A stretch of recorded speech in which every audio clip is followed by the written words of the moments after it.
Welcome to the video series entitled Understanding Psalm 83. This is episode 3, and in this installment we're going to look at the psalmist's petition. How does Asaph, the psalmist, who's also a prophet, how does he petition God to get involved in this Arab attempt to destroy the nation of Israel in Psalm 83?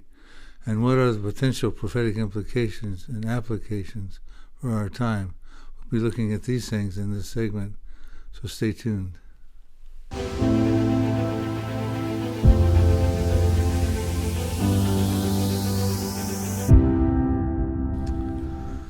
So if you missed episode 1 or 2 or both, I encourage you to visit our YouTube channel. They're posted there. You can get there by going on YouTube and searching either Prophecy Depot Ministries or Bill Salus, as you see on the screen here. By way of review, in episode 2 we talked about how Psalm 83 is both a prayer and a prophecy. I identified the Arab Confederacy in Psalm 83 verses 6 through 8, an inner circle of countries that share common borders with Israel, which would include Lebanon, where Hezbollah are, Syria, Iraq, Jordan, the Palestinians would be involved, Saudi Arabia, likely Egypt as well, and the Gaza area where Hamas are, ancient Philistia. We also talked about the plot of this confederacy, which in Psalm 83 verse 4 tells us, they have said, "Come and let us cut them off from being a nation, that the name of Israel may be remembered no more." So in other words, this Arab Confederacy wants to wipe Israel off of the map. As I concluded episode 2, I said that in this episode, episode 3, there are a few important points within the psalm that I wanted to cover. So I'm going to go ahead and do that before we get into the petition aspect of the psalm. We'll start with the sheltered ones of Psalm 83 verse 3. Who are they? The verse tells us that they, the Arab Confederacy, have taken crafty counsel against your people, that would be the nation of Israel, and consulted together against your sheltered ones. Seems to be a subset within the nation of Israel. Who are they? They're also referred to in some translations as hidden ones, treasured ones, precious ones, cherished ones. So let's take a look at who this group could be. The identity of the treasured ones is a question that I've received several emails on through the years. Some people wonder if they could actually be represented by the church in the psalm. So I've addressed this in an article called The Treasured Ones of Psalm 83 that you can access at our website at prophecydepot.com. I'll share a story with you. My dear friend, the late Chuck Missler, and I had dinner several years ago, and he asked me this very question. He posited the possibility that maybe it was the church in the psalm. So I'll share with you the comments that I said that I've included in the article that I shared with Dr. Chuck Missler. I piqued Chuck's interest by equating him with the first usage of the term for hidden ones in the Old Testament. I knew that Chuck felt it was important to always look at first usages when interpreting a verse or a prophecy. And we find in the first usage of the Hebrew word saphon for hidden ones is in Exodus 2, verses 2 and 3, identifying Moses being hidden in the basket from Pharaoh's persecution. Similarly, the second usage is in Joshua 2:4, describing Rahab hiding the two spies. So one of the conclusions I draw from those two usages and put it in the article is it says in these initial usages, the Hebrew word shaphan best represents the faithful inside national Israel. Therefore, I suggest the hidden ones of Psalm 83:3 represent the faithful remnant that will surface out of today's national Israel and survive both Psalm 83 and ultimately the tribulation. I went on to say further, to make the hidden ones the church implies the confederacy of Psalm 83 wages a multi-front war against Israel and true Christian believers. It seems that geography alone would defeat this plan. The Psalm 83 confederacy is centered in the Mideast, but true believers are scattered throughout the world. The Confederates surround Israel, making it an easy target. However, targeting Christians would require a worldwide campaign headquartered in the Middle East, which is unlikely. If you think it through, if it is the church, Psalm 83 becomes a precondition of the rapture. And many of us believe the rapture is an imminent event, a signless event. Nothing has to happen before it could occur. Now the next topic I want to move on to is I want to look at these three featured people groups you see highlighted in the Arab Confederacy of Psalm 83 verses 6 through 8. Starting with the tents of Edom, they're listed first, observe that. They're listed in a habitation condition, the tents of, and that's going to prove to be significant. Who could there be their modern day equivalents? Then I'll look at the inhabitants of Tyre, also listed in a habitation condition. Maybe who could their modern day equivalents be? Why are they listed as the inhabitants? And Assyria has this very important role. They're helping the children of Lot. So what role are they playing? I want to talk about that as well. So the tents of Edom are listed first among the 10-member Arab Confederacy, which typically in the Bible, when a people group is listed first, that puts them into a lead role. As an example, we have Russia listed first in Ezekiel 38, verse 2, under the banner of Magog, the prince of Rosh. There's a lead role of that coalition with Russia, Turkey, Iran, and many of you are familiar with that prophecy.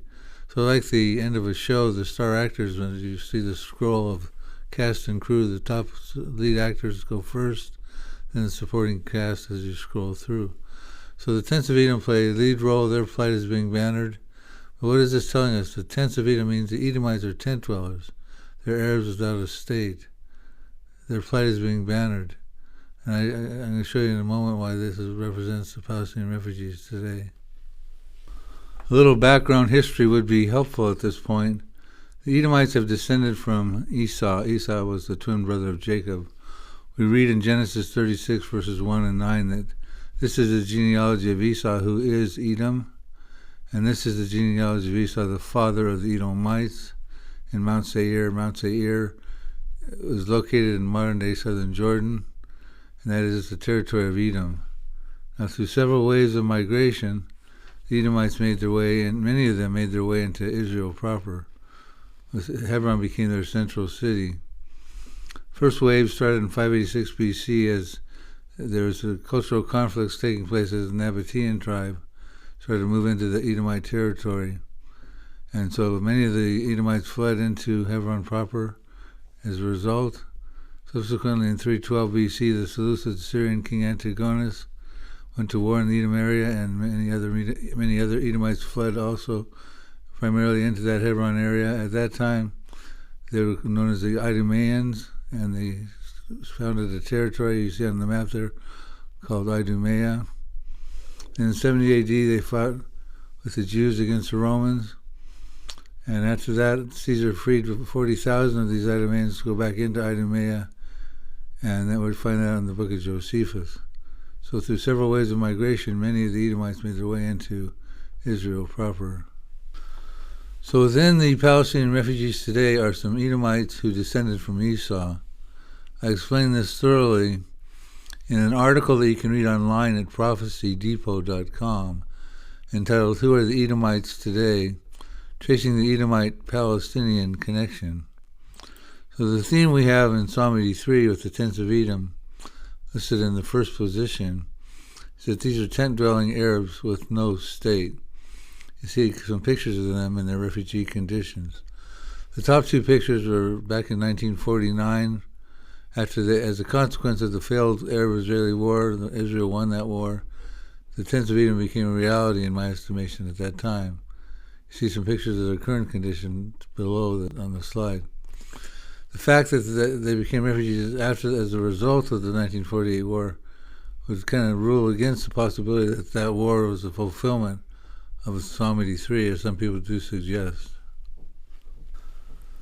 Because the Edomites have perpetuated a hatred of the Jews from time immemorial, even carried on through the Palestinian refugees today,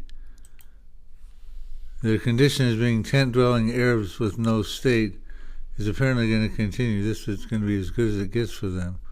According to a couple of prophecies, Jeremiah 49:15 says, "For indeed I will make you," referring to Edom, "small among nations, despised among men." Echoed by Obadiah in chapter 1, verse 2.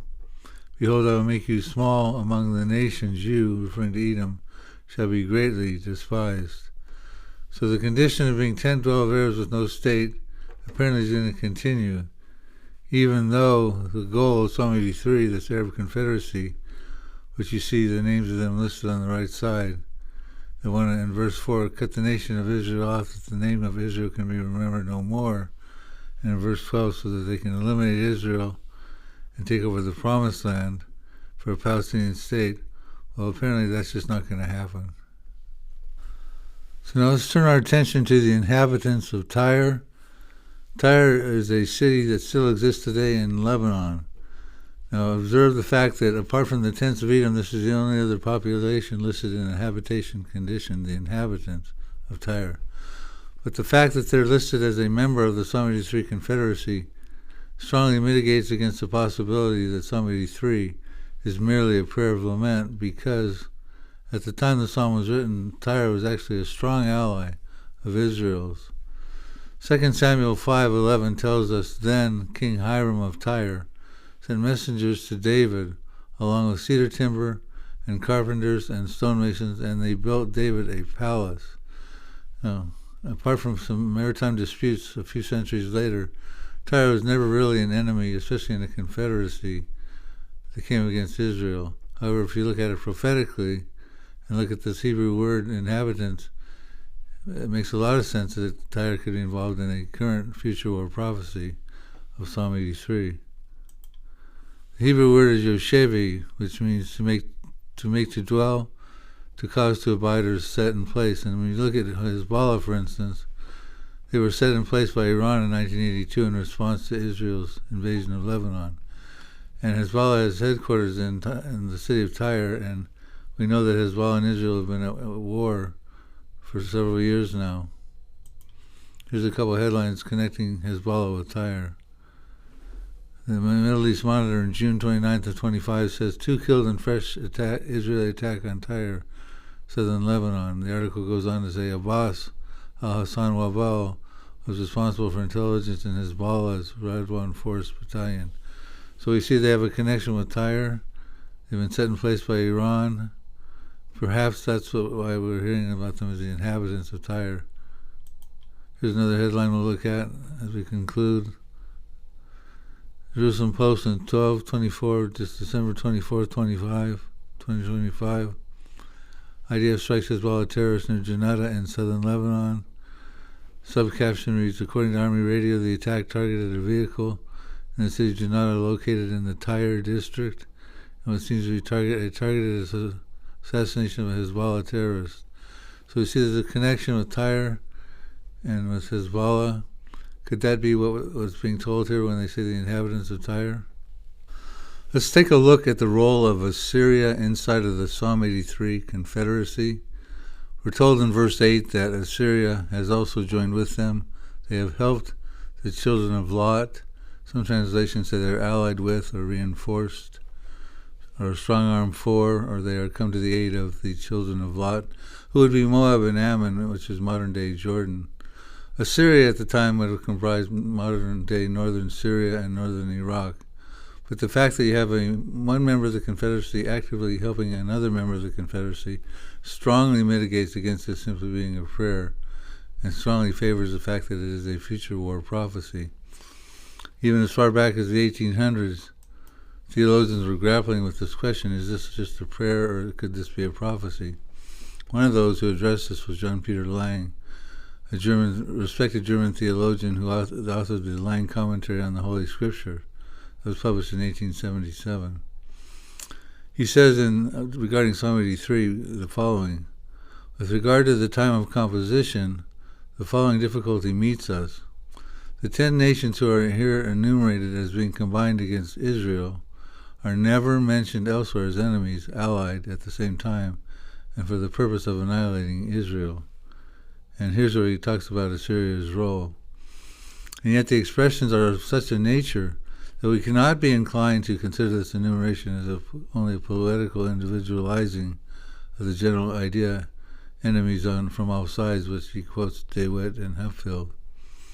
The position of Assyria as an auxiliary of the sons of Lot, that is, of the Moabites and Ammonites, is especially unfavorable to this view, unfavorable to the view that it's simply a prayer. So he picked up on the same argument that this has to be a prophecy, and as far back as in the 1800s. So now let's take a look at Asaph's petition of Psalm 83. What he requests of God as to how to deal with this Arab confederacy that wants to annihilate the nation of Israel.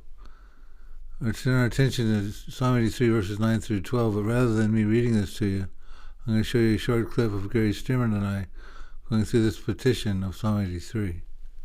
Why don't you read, if you can, Psalm 83, verses 9 through 12. Well, verses 9 through 12 says, and again, this is Asaph talking, do unto them as unto the Midianites, as to Sisera, as to Jabin at the brook of Kishon, which perished at Endor. They became as dung for the earth. Make their nobles like Oreb and Zeeb, and their princes as Zebah and Zalmunna, who said, let us take ourselves the houses of God in possession. In other words, these enemies tried to take everything Israel had, including Israel's house of God, and Asaph is saying, these men were all defeated. Please, God, repeat what you did against these people who tried to take everything we have. That's right. And then when the time Asaph wrote, around 3,000 years ago, of course, they had in their history, the Lord intervened and parted the Red Seas and took out the Egyptians. But from that time between the Exodus to Asaph's time with King David, he had the books of Judges, you had these actual wars where the Israeli defense forces were involved. So he takes our attention back to Midian and Sisera. Well, now you're dealing with the Midianites, Gideon, and his 300-man army. Right. So you go back to the book of Judges, chapters 4 through 8, and you get the history of what Asaph's trying to draw our attention to. Gideon with his 300-man army. The Midianites had oppressed the Jews for 7 years. Gideon was told that oppression is going to stop. And so he took his 300 men with the help of the tribe of Ephraim, and they killed 120,000 Midianites. They killed Oreb and Zeeb and Zalmunna. These are the princes and the kings. They took them all out, the infantry, the kings, the leaders. Right. And the Midianites never oppressed the Jews again. Now the Arabs right now, they came back against the Jews in 1967. So it didn't end in 1948. They still oppressed the Jews in 67. 1973, they're still oppressing the Jews right now. Syria is at war with them. Hezbollah's got missiles pointed at them, Hamas as well. And also, the book of Judges, you talk about, when he talked about Jabin and Sisera, the Canaanites. Jabin was a Canaanite king. They had oppressed the Jews for 20 years, and the prophetess Deborah got her general Barak to go defeat the Canaanites, and they never oppressed the Jews again. So what Asaph is saying here is that God deal with them through empowering the Israeli defense forces, that they would win a war, take out the infantry, the leaders, and everyone, so that they could never oppress them again.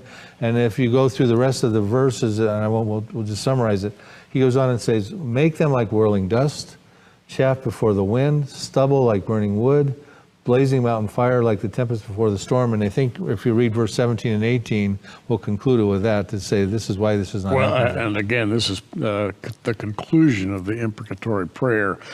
And it concludes, by the way, with the name Jehovah, all caps in the King James Bible. That is the name of God. Let them be confounded and troubled forever. Yea, let them be put to shame and perish, that men may know that thou, whose name alone is Jehovah, art the most high over all the earth. What a capper. So who's he talking about? He's saying, let them be the whirling dust, the chaff before the wind. Deal with them like you did with the book of Judges, with the Midianites and the Canaanites. Let them be confounded, ashamed, and perish. Okay.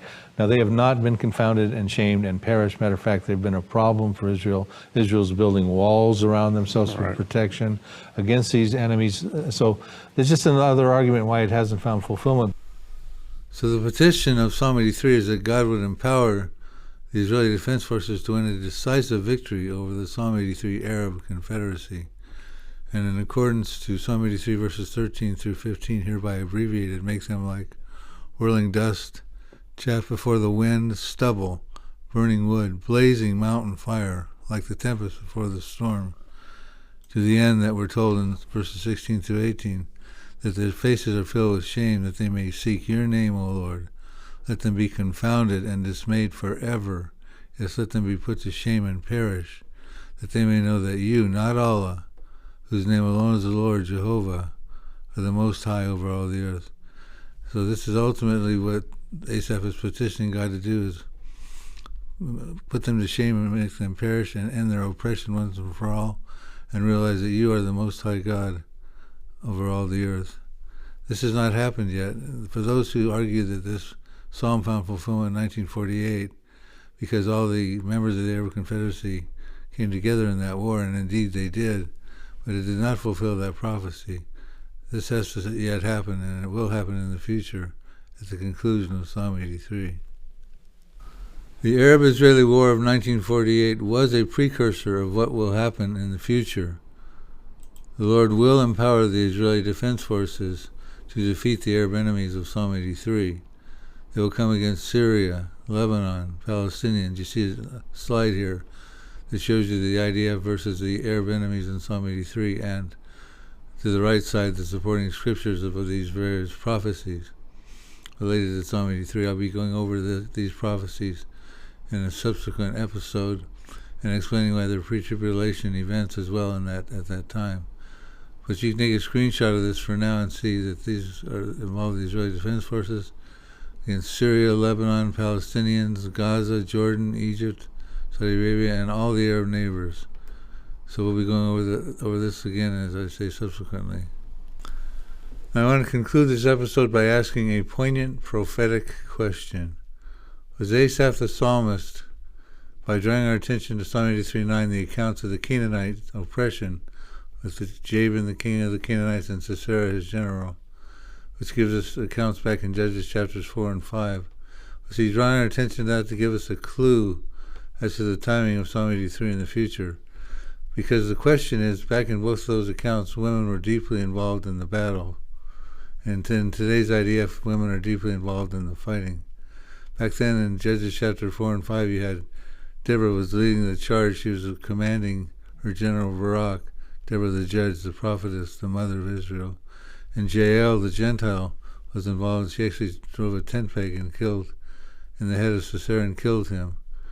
And I've actually written an article about this at prophecydepot.com called Psalm 83 and the Women of the IDF. In the article, I point out the instrumental roles that these two women played in the conquest of the Canaanites and the ending of the 20 years of oppression of Israel.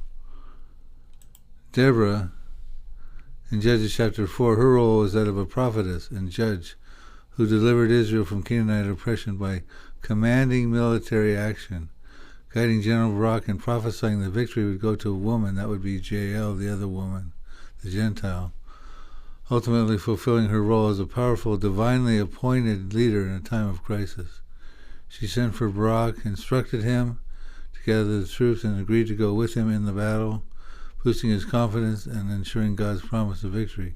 So she was deeply involved, used by the Lord as a commanding factor, as a commander in that battle.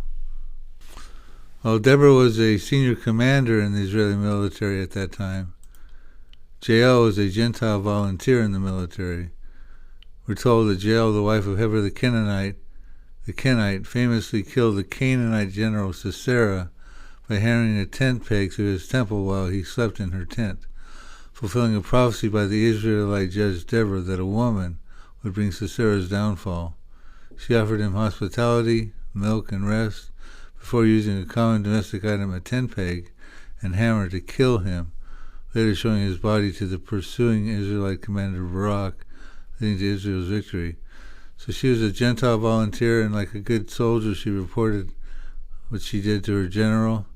So we had these two women played very instrumental roles in the Israeli Defense Forces at that time. Interestingly, since Israel became a nation in 1948, women have served in the Israeli military, both Jewish women and Gentile volunteers. It's important to note that Israel, to be destroyed by an Arab Confederacy, has to exist, and in 1948 that became a reality.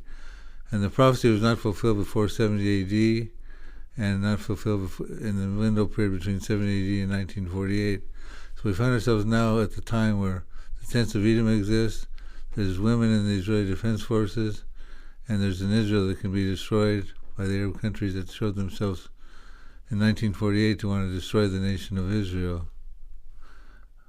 Fascinating statistics here is that there are female commanders on the rise in the Israeli Defense Forces. You see a chart here from 2019 to 2024. There's an increase of female commanders and senior leaders. Additionally, I point out in the article that there's Gentile volunteers from the Druze, D-R-U-Z-E, D-R-U-Z-E, and the Druze find their connection to the Jael, the Kenites. I point that out in the article. Regarding the connection between the Druze and Jael the Kenite, here's an op-ed article from the Jerusalem Post entitled "The Druze in Israel, Preserving an Ancient and Modern Alliance." It's back on August 7th of 2024. And the article says, Jethro, Moses' father-in-law, was the Kenite leader that Moshe stayed with for 10 years. Moses married Jethro's daughter, Zipporah, and together with Jethro built a strategy to lead the people from slavery to freedom. The Druze are descendants of the Kenite tribe, and Jael was from the same tribe, the Kenites. So we have Gentile volunteers of Druze also involved in the IDF today. So I'll conclude this episode by asking that prophetically poignant question again. Is there a connection between the women of Psalm 83 and the women of the IDF today? Is there a telltale clue, a telltale sign that Psalm 83 is a future war prophecy that is about to happen in our day? In the next episode, we're going to talk about the correlating peripheral prophecies involving the Israeli Defense Forces and the Pre-Tribulation timing of that. So stay tuned for the next episode.